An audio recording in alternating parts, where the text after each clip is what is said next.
Ngunit ang pinuputol dito kapag sira ang kapatiran ng Muslim, sira ang pagitan ng mga tao, ang kanilang pagkakaunawaan at hindi nagkakasundo-sundo, ang nasisira dito ay ang ating din, ang ating pananampalataya.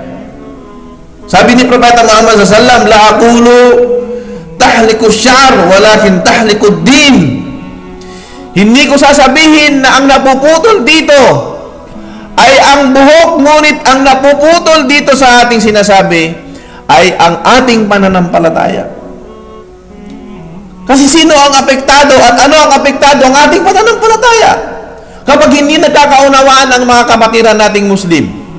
Alam natin sa pagitan natin ngayon na maraming mga tao at hindi lang normal na mga tao sa social media, sa YouTube, sa Facebook at sa lahat ng social media na nakikita natin, maraming nagtatalo-talo, maraming hindi nagkakasundo, maraming nagbabangayan na dumarating paminsan sa punto na kung saan maaaring magsalubong sila, baka hindi na nagpapansinan. Maaaring magsalubong sila, hindi na sila maggimuan ni magbatian ng salam, baka hindi na gawin. Dahil lamang sa pagtatalo na yan.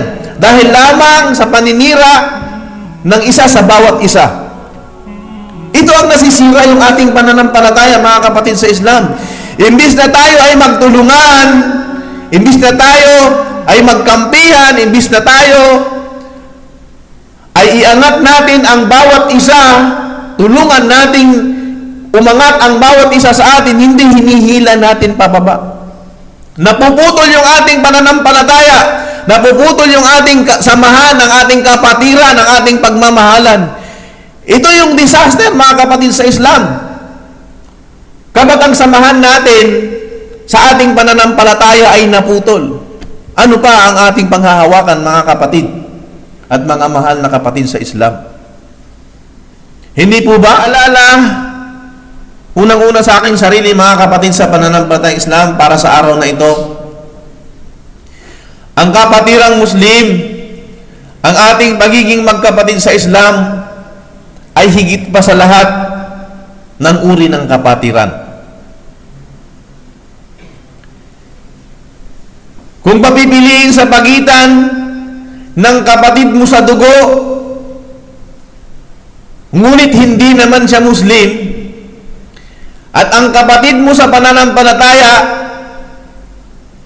sa tingin ni Allah subhanahu wa ta'ala at sa timbangan ni Allah subhanahu wa ta'ala, ang mabigat at mas mabigat pa rin ay ang kapatiran mo sa iyong pananampalataya. Wala nang ibang kapatiran na masihigit kaysa kapatiran ng Islam. Yun ang pakatandaan natin. Ano man ang inyong maging pananaw sa buhay, ano man ang inyong salihang grupo, fraternity, o ano pa mang samahan dito sa mundong ito, ay wala nang hihigit sa lagkit ng dugo ng kapatiran natin sa pananampalataya. Sabi ni Allah subhanahu wa ta'ala sa banal na Quran, innamal mu'minuna ikhwa. Tunay na ang tunay lamang na magkakapatid. Ang tunay na kapatiran o magkakapatid ay silang mga taong may pananampalataya. Innamal mu'minuna ikhwa. Silang mga nananampalataya ay ang tunay na magkakapatid. At yan lagi ang ating itatanim sa ating isipan, sa ating puso, at dapat yan ay nagre-reflect sa ating pang-araw-araw na pamumuhay. Lahat sa kapatid mong Muslim ay haram. Haram mo siyang siraan ng puri, haram mo siyang pagnakawan, haram mo siyang libakin, haram mo siyang pagsalitaan ng masasama. Lahat ng uri ng pang-aapi at lahat ng uri ng pang-aagrabyado, mga kapatid sa pananampalatayang Islam, ay haram. Yun ay hindi mo kamag-anak na kapatid mo sa pananampalataya. Mas lalo't higit ang kapatiran sa pananampalataya, kung kapatid mo na sa pananampalataya, at the same time kapatid mo pa sa dugo, sapagkat ito'y kamag-anak mo, sapagkat ito ay maaaring kapatid mo, maaaring kapamilya mo. Mas higit lalo ang kapatiran na yun na pinapahalagahan ng Islam. Sabi ni Propeta Muhammad sallallahu alaihi wasallam, la yu'minu ahadukum hatta yuhibba li akhihi ma yuhibbu li nafsi. Ito'y popular na hadith, lagi nating sinasabi ito. At lagi niyong maririnig ito. Sinasabi ni Propeta Muhammad sallallahu alaihi wasallam, hindi magiging tunay na mananampalataya ang isa man sa inyo hanggat hindi niya minamahal sa kanyang sarili o hindi niya minamahal ang kanyang kapatid kung ano man ang minamahal niya sa kanyang sarili. Kung ano ang mahal mo sa sarili mo, kung ano ang gustuhin mo sa sarili mo, ay dapat gustuhin at mahalin mo rin yun sa kapatid mong Muslim. Hindi yung gusto mo lang ng kabutihan sa'yo, pero sa kapatid mong Muslim, ayaw mo. Naiinggit ka sa kapatid mong Muslim, ayaw mong umasenso ang buhay niya, ayaw mong gumanda ang buhay niya, gusto mo lang ikaw sa sarili mo. So ganito pinapahalagahan, mga kapatid, sa pananampalatayang Islam, ang ating pagsasamahan, ang ating kapatiran sa ating pananampalataya. Higit sa lahat, mga kapatid, kaya naman, isinasabatas sa Islam na anumang hidwaan, anumang hindi pagkakaunawaan, anumang sigalot na magkakaroon o mayroon sa pagitan ng mananampalataya ay dapat itong ayusin at dapat itong gawan ng paraan na maging maayos ulit. At hindi pababayaan na halos isang linggo, halos isang buwan na hindi nagkikibuan o mayroong away o mayroong digmaan o mayroong nangyayaring hindi pagkakaunawaan. Gaya nga ng naririnig ninyo, sa Islam ipinapahintulot lang sa kapatid mong Muslim na kapag kayo ay nagkaroon ng hindi pagkakaunawaan, ng hindi pagkakasundo, ibinahihintulot lang sa inyo hanggang sa 3 araw na hindi kayo magkibuan. Kapag yan ay lumagpas sa 3 araw, nasa sa inyo rin ang consequences niyan. Kapag kayo hindi nagkibuan ng pagkalagpas ng 3 araw, magkakasala kayo kay Allah subhanahu wa ta'ala. At hindi lang yun, maraming consequences, maraming resulta ito. Ang inyong mga gawain at magagandang gawain ay hindi ito iaangat ni Allah subhanahu wa ta'ala sa kalangitan hanggat hindi kayo nagbabati at hindi kayo nag-uusap. Matatanggap mo ba sa sarili mong gumagawa ka ng kabutihan ngunit hindi ito inaangat sa kalangitan dahil lamang sa sama ng loob mo, dahil lamang sa tampuhan ninyo sa pagitan ng kapatid mong Muslim? Hindi ba't sayang, mga kapatid sa Islam? Anumang hidwaan, anumang paninira yan, dapat ayusin, mga kapatid sa pananampalatayang Islam. Kaya naman, ang isi-share ko sa inyo sa araw na ito ay yung tinatawag na batas ng Islam na pag-aayos ng sigalot. Anumang klase ng hindi pagkakaunawaan yan. Yung tinatawag na al-islah bainan nas, o yung pag-ayos ng mga sigalot sa pagitan ng mga tao. Islah dhat al-bain, yung pag-aayos ng hindi pagkakaunawaan ng mga Muslim. Ito ay isinabatas at in-encourage, hinikayat ito ng Islam na kapag meron kayong nakita na hindi pagkakaunawaan sa kapatid mong Muslim, sa pagitan ng kapatid mong Muslim, o sa pagitan ng mag-asawa, sa pagitan halimbawa ng magkapatid, ng mag-ina, ng mag-ama, nakita ninyong hindi sila nagkakaunawaan, meron silang sigalot sa pagitan ng mga tribo-tribo.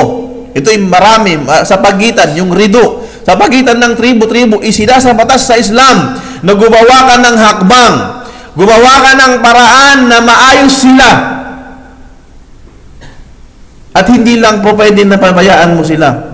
Sinabi ni Allah subhanahu wa ta'ala sa banal na Quran sa Suratun Nisa, ba'da a'udhu billahi minasyaitanir rajim, sabi niya, la khaira fi kathirin min najwahum illa man amara bi sadaqatin aw ma'rufin aw islahin bainan nas wa may yaf'al dhalika ibtigha'a mardatillahi fasawfa nu'tihi ajran 'azima. Sa Suratul Nisa verse 114. Sabi ni Allah subhanahu wa ta'ala, la khaira fi kathirin min najwahum, at walang kabutihan ang karamihan sa kanilang mga sinasabi o sa kanilang mga panawagan, maliban na lamang sa mga nag-uutos ng pagbibigay ng sadaka o nag-uutos ng kabutihan o hindi kaya ay nag-uutos na mag-ayos o mamagitan sa mga tao upang ito ay maging maayos. At kung sino man ang gagawa nito, na siya ay naghahangad, ibtigha'a mardatillah, hinahangad niya ang kaluguran ni Allah subhanahu wa ta'ala, fasawfa nu'tihi ajran 'azima, ay tunay na bibigyan namin siya ng kabutihang napakadakila at napakalaki. Napakaraming mga sinasabi ang tao, mga panawagan ng tao kung ano-ano. Walang kabutihang meron dito. Maliban na lamang kung ikaw ay mag-uutos sa mga tao ng pagbibigay ng sadaka, ng kabutihan. Pagbibigay ng kawang gawa, mag-utos ka sa mga tao na magbigay sila ng kawang gawa. Mag-utos ka sa mga tao ng kabutihan at magbawal ka ng kasamaan. Ito yung magandang lalabas sa bibig ng isang tao. O hindi kaya'y gumawa ka ng paraan na ang mga tao na merong sigalot, merong problema, merong hindi pagkakaunawaan, hidwaan sa pagitan nila, ay gumawa ka ng paraan na sila ay magkaisa at sila ay magkasundo. Kapag ito'y ginawa mo, alang-alang kay Allah sa ikalulugod niya at alang-alang sa paghahangad ng gantimpala sa Kanya, ay bibigyan ka ni Allah ng napakalaking gantimpala. Yun ang sinasabi dito ni Allah subhanahu wa ta'ala.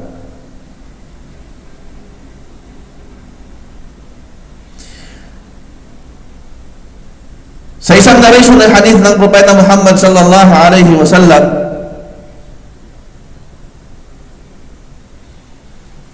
sabi ni Propeta Muhammad sallallahu alaihi wasallam sa isang narration ng hadith, ala ukhbirukum bi afdala min darajati as-salah was-siyam was-sadaqah, qalu bala ya Rasulullah, qal islahu dhatil bayn fa inna fasad dhatil bayn hiya al-haliqah. Sabi ni Propeta Muhammad sallam.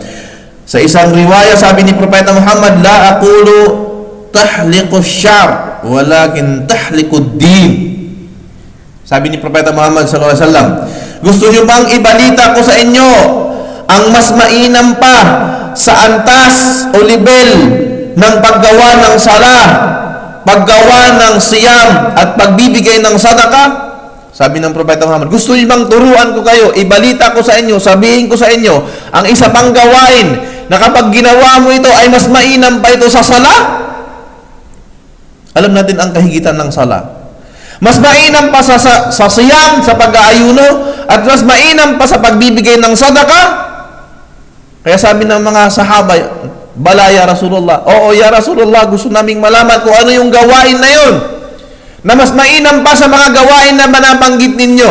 Sabi ng Propeta Muhammad sallallahu alaihi wasallam, islah dhatil bayn, gawin mo ang pagkasunduin mo ang mga hindi nagkakasundo sa pagitan nila. Gumawa ka ng paraang magkasundo sila. Pag-usapin mo sila. May rido sila sa pagitan ng kanilang tribo, gawa ka ng paraan upang sila ay hindi na mag-away at hindi na maggera. Yun ay pinakamainam o mas mainam pa kaysa sa pagdadasal. Mas mainam pa ang reward kaysa sa pagfa-fasting at kaysa sa pagbibigay ng sadaka. Ang sinabi ni Propeta Muhammad karugtong ng hadith na ito, sapagkat sabi niya, ang kasiraan at ang pagiging sira ng mga tao sa pagitan nila at hindi pagkakaunawaan, hiyal halika. Anong ibig sabihin ng halika? Ito yung pumuputol. Sabi ni Propeta Muhammad sallallahu alaihi wasallam, Hindi ko sasabihin na ang pumuputol na ito ay ang pumuputol ng buhok o yung halika, ang halak, kasi ang ibig sabihin ng halika yung pumuputol ng buhok. Pero ang ibig sabihin ng Propeta Muhammad SAW, yung halika dito, yung pagputol ay hindi nangangahulugan ng pagputol ng buhok. Ngunit ang pinuputol dito kapag sira ang kapatiran ng Muslim, sira ang pagitan ng mga tao, ang kanilang pagkakaunawaan at hindi nagkakasundo-sundo, ang nasisira dito ay ang ating din, ang ating pananampalataya. Sabi ni Propeta Muhammad SAW, la aqulu tahliku syar walakin tahliku din. Hindi ko sasabihin na ang napuputol dito ay ang buhok, ngunit ang napuputol dito sa ating sinasabi ay ang ating pananampalataya. Kasi sino ang apektado at ano ang apektado? Ang ating pananampalataya. Kapag hindi nagkakaunawaan ang mga kapatiran nating Muslim. Alam natin sa pagitan natin ngayon na mayroong maraming mga tao at hindi lang normal na mga tao sa social media, sa YouTube, sa Facebook at sa lahat ng social media na nakikita natin, maraming nagtatalo-talo. Maraming hindi nagkakasundo. Maraming nagbabangayan na dumarating paminsan sa punto na kung saan maaaring magsalubong sila, baka hindi na nagpapansinan. Maaaring magsalubong sila, hindi na sila maggimuan ni magbatian ng salam, baka hindi na gawin. Dahil lamang sa pagtatalo na yan. Dahil lamang sa paninira ng isa sa bawat isa. Ito ang nasisira yung ating pananampalataya, mga kapatid sa Islam. Imbis na tayo ay magtulungan, imbis na tayo ay magkampihan, imbis na tayo ay iangat natin ang bawat isa, tulungan nating umangat ang bawat isa sa atin, hindi hinihila natin pababa. Napuputol yung ating pananampalataya, napuputol yung ating samahan, ang ating kapatiran, ang ating pagmamahalan. Ito yung disaster, mga kapatid sa Islam. Kapag ang samahan natin sa ating pananampalataya ay naputol, ano pa ang ating panghahawakan, mga kapatid at mga mahal na kapatid sa Islam? Hindi po ba? Kapatid mo sa pananampalatayang Islam, lagi mong nakakausap, lagi mong nagkaroon lang kayo ng konting hidwaan, yun ang pinagmula hanggang sa lumaki, hanggang sa naputol na, wala na kayong pakialamanan sa isa't isa. Yun po ang sinasabi nating halika, sinabi ni Propeta Muhammad sallallahu alaihi wasallam. Sabi ni Allah subhanahu wa ta'ala, innamal mu'minuna ikhwatun fa aslihu bayna akhwaykum wattaqullaha la'allakum turhamun. Sabi ni Allah, tunay na ang mga tunay na magkakapatid ay ang mga magkakapatid sa pananampalataya. Fa aslihu bayna akhwaykum wattaqullaha la'allakum turhamun. At ayusin ninyo, kaya naman ayusin ninyo ang pagitan ng inyong mga kapatid. At matakot kayo kay Allah subhanahu wa ta'ala, ng hari nawa kayo ay kahabagan ni Allah subhanahu wa ta'ala. Walang hinigit sa atin sa kapatiran na dapat pahalagahan, mga kapatid. Kaya naman, makikita natin dito sa panahon ni Propeta Muhammad sallallahu alaihi wasallam kung paano niya ay inaayos. Ang pinaka-the best na halimbawa at example natin sa mga ganitong bagay ang panahon o ang kapanahunan ni Propeta Muhammad sallallahu alaihi wasallam. Kung paano nagkakaroon ng hidwaan ang magkakapatid ng Muslim, nagkakaroon ng samaan ng loob ang kapatid na Muslim, at paano ito inaayos ni Propeta Muhammad sallallahu alaihi wasallam. Hindi po ba, mga kapatid sa Islam, na may ipaunawa sa atin ni Allah subhanahu wa ta'ala ang ating relihiyon sa tama nitong dapat pagkaunawa na pagkakaunawa. At ipadama ni Allah subhanahu wa ta'ala, ipasok ni Allah subhanahu wa ta'ala sa ating mga puso ang bigat ng kapatiran at lagkit ng dugo ng kapatiran sa ating pananampalataya higit sa lahat. Dahil ito ang isa sa pinakamahalagang katuruan ng Islam, mga kapatid, ang kapatiran natin sa ating pananampalataya. أقول قولي هذا أستغفر الله لي ولكم ولسائر المسلمين